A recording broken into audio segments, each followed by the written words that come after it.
क्या 1 रुपए में ईश्वर मिलते हैं? जी हां, सही सुना आपने।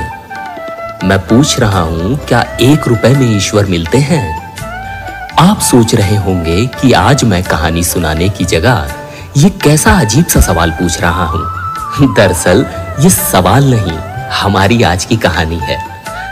मैं सिद्धार्थ आज लेकर आया हूं एक मासूम बच्चे की कहानी, जो 1 रुपया लेकर अपनी मां को बचाने के लिए ईश्वर को तलाशने निकल जाता है।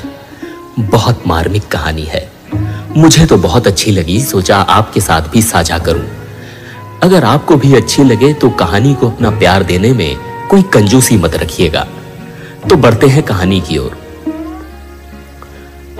8 साल का एक बच्चा 1 रुपए का सिक्का मुट्ठी में लेकर एक दुकान पर जाकर बोलने लगा, क्या आपकी दुकान में ईश्वर मिलेंगे? दुकानदार ने यह बात सुनकर सिक्का नीचे फेंक दिया और बच्चे को निकाल दिया। बच्चा पास की दुकान में जाकर 1 रुपए का सिक्का लेकर चुपचाप खड़ा रहा। थोड़ी देर तक तो दुकानदार बच्चे को देखता रहा, लेकिन फिर उससे रहा नहीं गया और बोला, ए लड़के, 1 रुपए में लेने क्या आया है? मुझे ईश्वर चाहिए, क्या आपकी दुकान में है? दूसरे दुकानदार ने भी भगा दिया, लेकिन उस अबोध बालक ने हार नहीं मानी। एक दुकान से दूसरी दुकान, दूसरी से तीसरी, ऐसा करते करते कुल 40 दुकानों के चक्कर काटने के बाद एक बूढ़े दुकानदार के पास पहुंचा। उस बूढ़े दुकानदार ने पूछा, तुम ईश्वर को क्यों खरीदना चाहते हो? क्या करोगे ईश्वर को लेकर? पहली बार एक दुकानदार के मुंह से ये प्रश्न सुनकर बच्चे के चेहरे पर आशा की किरणें लहराईं। उसके मन में विचार आया, लगता है इसी दुकान पर ईश्वर मिलेंगे। बच्चे ने बड़े उत्साह से उत्तर दिया, इस दुनिया में माँ के अलावा मेरा और कोई नहीं है। मेरी माँ दिन भर काम करके मेरे लिए खाना लाती है। मेरी माँ अब अस्पताल में है। अगर मेरी माँ मर गई तो मुझे कौन खिलाएगा? डॉक्टर ने कहा है कि अब ईश्वर ही मेरी माँ को बचा सकते हैं। क्या आपकी दुकान में ईश्वर मिलेंगे? हाँ, मिलेंगे। कितने पैसे हैं तुम्हारे पास? सिर्फ 1 रुपए।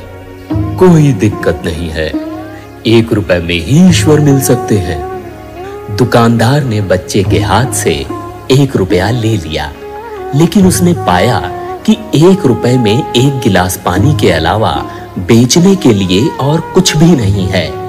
इसलिए उस बच्चे को फिल्टर से 1 गिलास पानी भर कर दिया और कहा, ये पानी पिलाने से ही तुम्हारी मां ठीक हो जाएगी।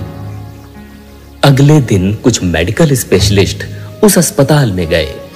बच्चे की मां का ऑपरेशन हुआ और वो बहुत जल्द पूरी तरह ठीक हो गई। डिस्चार्ज होने का समय आया तो कागज पर अस्पताल का बिल देखकर उस महिला के होश उड़ गए।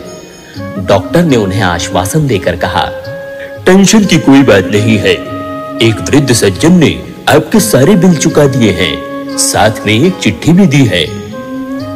महिला चिट्ठी खोलकर पढ़ने लगी। उसमें लिखा था, मुझे धन्यवाद देने की कोई आवश्यकता नहीं है। आपको तो स्वयं ईश्वर ने ही बचाया है। मैं तो सिर्फ एक जरिया हूं।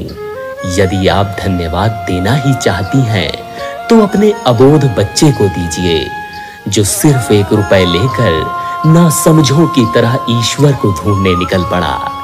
उसके मन में यह दृढ़ विश्वास था कि एकमात्र ईश्वर ही आपको बचा सकते हैं। विश्वास इसी को कहते हैं।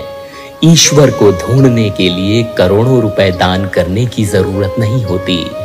यदि मन में अटूट विश्वास हो तो वे 1 रुपए में भी मिल सकते